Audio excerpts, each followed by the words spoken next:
For all the latest updates, subscribe to Newsline. COVID-19 has caused several deaths in countries world over.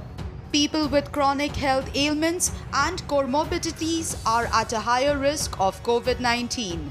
For people suffering from asthma, the pandemic came as a dreaded event due to the respiratory risks it poses. In the latest, researchers have found that asthma may not increase the risk of a person contracting the deadly COVID-19 or affecting its severity. The research was conducted by a team from Rutgers University in the US. The research has been published in the Journal of Allergy and Clinical Immunology. The team has found that people with asthmatic conditions were no worse affected by the novel coronavirus than non-asthmatic people. This included asthmatics with diminished lung function and receiving treatment for asthmatic inflammation. Older age and conditions such as heart disease, high blood pressure, chronic obstructive pulmonary disease, diabetes and obesity are reported risk factors for the development and progression of COVID-19. However, asthma is not yet proven as one such risk factor. The researchers have further stated that there is limited data as to why asthma is not a risk factor for the development and progression of COVID-19.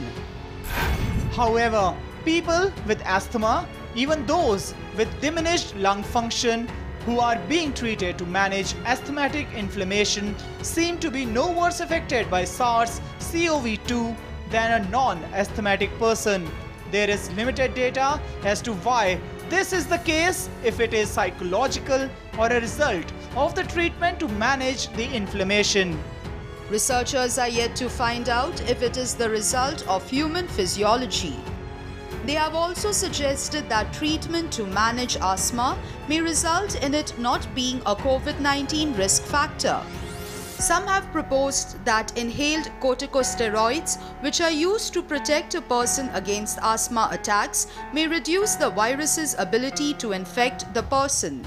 However, steroids are known to decrease the body's immunity and worsen inflammation in the human body.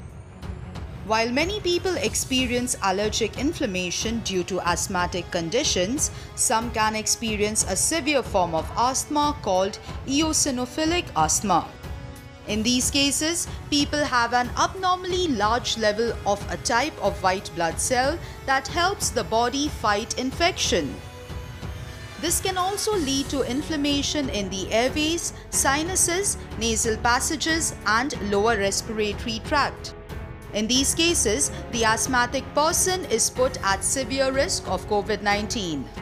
Researchers have suggested that due to the pandemic, asthmatic patients might be super vigilant about their health and medication. This could contribute to an overall resilience to coronavirus.